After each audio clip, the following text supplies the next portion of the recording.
Hi, Ricky. Oh, hey, Sally. How you doing today? I'm doing well. How Hey, are you? kids. How you doing out there? Hello. Hello. You know what? Hey, Sally. You know what I've been doing? I've been checking out, the gifts of the Holy Spirit, the gifts of the Spirit that we find in the Bible. I've been reading all about that. Oh, well, that's a great thing to do, Ricky. Yeah. God gives us all gifts to use for His glory. Yeah, I know. And you know what? I think I know what mine is. Oh, well, what's that? Oh, well. I believe my gift is the gift of criticism. I'm not sure that's a gift of the Spirit. Criticism can be very damaging if it isn't done with kindness. But I'm sure that's what my gift is. Well, then would you like my advice on how to use it? Oh, yeah, sure, okay. Do you remember the parable of the talents?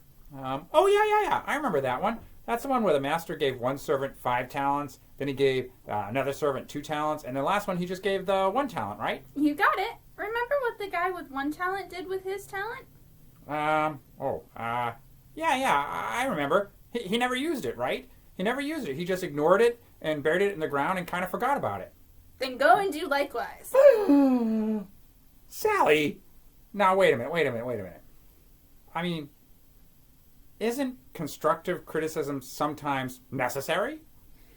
Well, yes, I suppose. Okay, well then, how do I know when to criticize and when not to? Well, let me put it this way. Okay. If it gives you pain, then do it. If it gives you pleasure, then you should probably keep your mouth shut. Oh, okay. Let's change the subject. Okay, you know what? I gotta tell you something. You know what? Let's talk about these kids. You know what's wrong with these kids today? What? Everything. They're too loud, they're too spoiled, they're too self-centered, they're too disrespectful, too lazy. Don't you agree, Sally? No! What? Well then, what do you suppose the matter is with all these kids today? Well, you know what I think? What? I think they have too many critics and not enough examples. Right. Okay, anyways. Hey, let me tell you about Pastor Jeff. He has so many faults. I could criticize him all day long and all day night and still not have my list completely done with. Oh, well, hold on. Let What? me get my criticism book. Hold on. Your what? My criticism book. Here you go. What? Just What? write your criticism in here and then sign it. What? And the next time I see Pastor Jeff, I'll take it up with him. But I don't want him to know I'm saying all these things. Then why would you say it at all, Ricky? I- Do you ever wonder why it seems like the person with the most faults does the most criticism? Oh, well, maybe he's just trying to divert the attention to someone else. Yeah, that's it.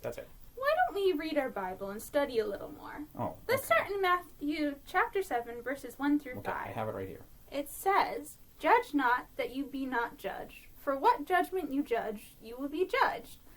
And with the measure you use, it will be measured back to you. Oh. And why do you look at the speck in your brother's eyes, but do not consider the plank in your own eye? Or how can you say to your brother, 'Let me remove this speck from your eye,' and look, a plank is in your own eye? Oh, boy. Hypocrite! First remove the plank from your own eye, and then you will see clearly to remove the speck from your brother's." Oh boy, I remember that passage. I remember talking about it in Sunday school. This is Jesus telling us that we need to pay more attention to ourselves and our own faults before we criticize someone else, huh? Oh, so probably criticism isn't a spiritual gift, is it? You got it, Ricky. Oh boy. Come on, why don't we go read this passage a little more? All right, let's go study it. Oh, thank you, Sally.